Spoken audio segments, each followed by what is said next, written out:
ভেবেছি সখী চলে যাব আমিও ভেবেছি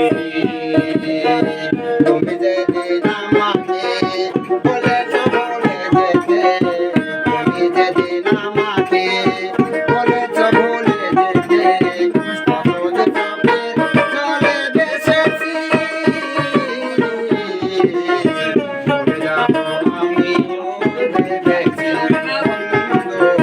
চলে যাব আমিও ভেবেছি সখী চলে যাব আমিও ভেবেছি। সবাইকে ধন্যবাদ। আজকের অনুষ্ঠান এখানে সমাপ্ত ঘোষণা করা হলো। আমাদের চ্যানেলটি সাবস্ক্রাইব করতে ফলো রাখুন। সাগর মিডিয়া, কিসমত বড়বাড়ি।